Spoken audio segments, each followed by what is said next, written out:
Salut à toi, c'est Ozadziwa et on se retrouve aujourd'hui pour la toute première vidéo sur notre tout premier dinosaure. C'est la première vidéo de la chaîne. Ça me fait plaisir de fou de la faire avec vous. C'est parti!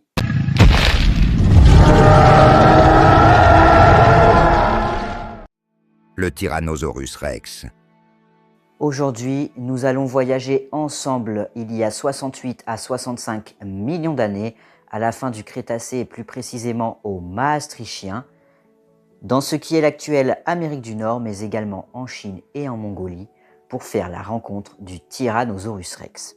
Le tout premier spécimen a été découvert en 1902 par Barnum Brown en Amérique du Nord. Au départ, il a été nommé Dynamosaurus, mais ce nom a très vite été remplacé par monsieur Henry Fairfield Osborn, désolé, je suis pas bilingue, qui a décidé en 1905 de le renommer Tyrannosaurus. Pour tous ceux qui se demandent qui est ce monsieur, eh bien c'est tout simplement le créateur du département de paléontologie de l'American Museum of Natural History de New York. En gros, c'est tout simplement le créateur de la partie paléontologie, donc tout ce qui est fossile du muséum. Maintenant, on va essayer de classer le tyrannosaure dans l'arbre généalogique des dinos. Et pour ça, il faut visualiser ça, pour les plus jeunes d'entre vous, comme une espèce de boîte dans laquelle il y a tous les dinosaures. Et dans cette boîte, il y a plusieurs autres petites boîtes dans lesquelles ils sont tous classés. Le Tyrannosaurus Rex, lui, fait partie de l'ordre des saurichiens. Il y a plusieurs ordres que nous verrons tout au fil des vidéos que vous pourrez découvrir avec moi. Du sous-ordre des théropodes, qui d'ailleurs regroupe quasiment tous les carnivores, de l'infraordre des Tetanurae, du clade des Coelurosauriens, de la superfamille des Tyrannosauridae, de la famille des Tyrannosauridae et de la sous-famille des Tyrannosaurinae. C'est le bazar et je sais que c'est compliqué à comprendre pour pas mal d'entre vous, mais il faut juste visualiser ça comme des grosses boîtes et chacune de ces petites boîtes mène au Tyrannosaurus Rex. D'ailleurs, je pense que vous le savez tous, mais Tyrannosaurus Rex signifie roi des lézards tyrans. Ce nom lui a été donné parce que c'était le prédateur le plus impressionnant jamais découvert, avec des griffes et des dents énormes. On va maintenant passer à ses particularités physiques. Le tyrannosaure, comme vous pouvez le voir sur les photos que je vous mets, avait une tête énorme. Elle mesurait environ 1 mètre de long et avait une mâchoire vraiment très imposante et très puissante. Il faut bien imaginer que sa gueule pouvait s'ouvrir sur plus d'1 mètre. Et d'ailleurs, le saviez-vous? Concernant la mâchoire du Tyrannosaurus Rex, il faut savoir que la plupart des prédateurs ont une mâchoire en forme de V. Celle du Tyrannosaurus Rex est en forme de U. Sa mâchoire était faite pour broyer les os. On va s'attarder un petit peu sur ses dents, car vous allez voir que le tyrannosaure a une dentition assez particulière. Déjà, il compte plus d'une 60aine de dents, pouvant atteindre jusqu'à 18 cm pour certaines. Je pense que vous avez compris qu'il pouvait très clairement engloutir un homme adulte sans problème. Une caractéristique vraiment très importante est que le tyrannosaure possédait, comme nous, des dents avec des morphologies différentes. Nous avons les molaires, les incisives, et bien dites-vous que c'était pareil pour le tyrannosaure. Les dents situées à l'avant de sa mâchoire, que l'on appelle les prémaxillaires, étaient plus petites, plus resserrées et recourbées vers l'arrière avec de petites crêtes. En gros, c'est comme des incisives pour nous.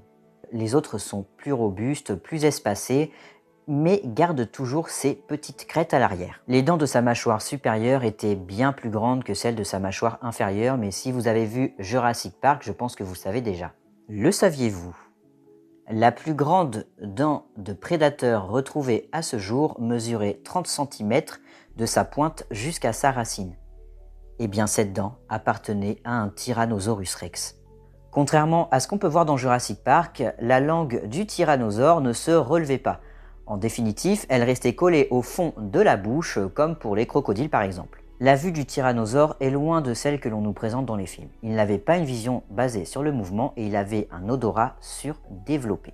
Nous avons une vision frontale. On voit tout notre environnement, il n'y a pas de problème. Eh bien, le tyrannosaure est pareil que nous.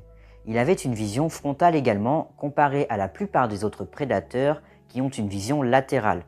En gros, comme les poules. Et ceci, coupé à son odorat surdéveloppé, je peux vous assurer que si vous étiez resté immobile devant une voiture comme Alan Grant, il vous aurait gobé. Pour parler du reste de son corps, on peut aisément voir que le Tyrannosaurus Rex avait une queue massive. En fait, elle lui servait à faire l'équilibre entre sa tête et son arrière-train. Sa tête était tellement lourde que s'il n'avait pas sa queue qui lui servait de balancier, il aurait toujours basculé vers l'avant. Et vous voyez ces deux petits bras, ils ont l'air ridicules, eh bien il ne faut pas s'y fier.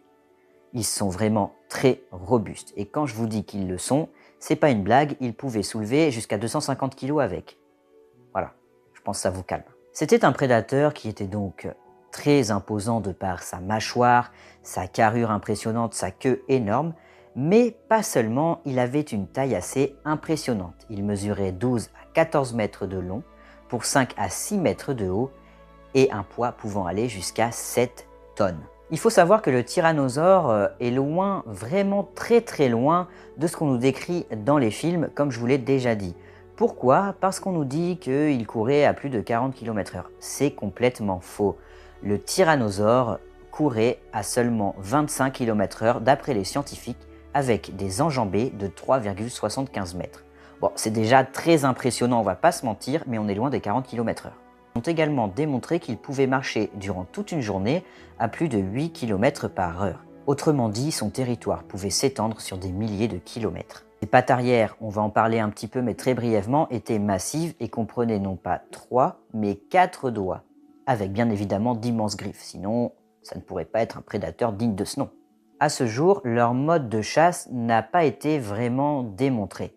On ne sait pas s'ils chassaient seuls ou en groupe et s'il était plutôt charognard ou chasseur. D'ailleurs, la plupart des scientifiques pensent qu'ils faisaient les deux.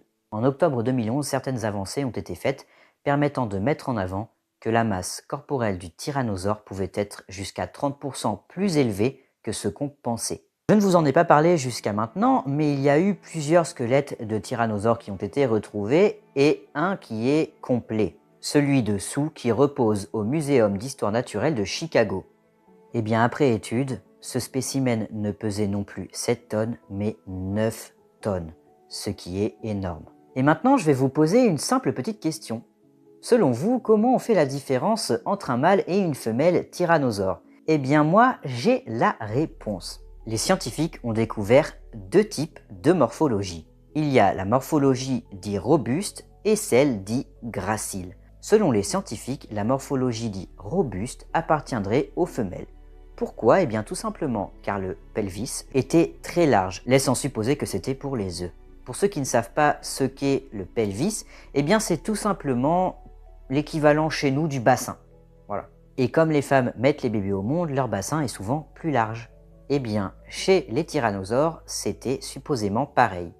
Et donc, bien évidemment, la morphologie gracile était celle des mâles. Nous sommes à la fin de cette toute première vidéo. J'espère que celle-ci vous aura plu et que vous aurez pu en apprendre un peu plus sur ce magnifique dinosaure qu'est le T-Rex. Et on se retrouve la semaine prochaine pour un nouveau dinosaure beaucoup moins connu. Tchuss!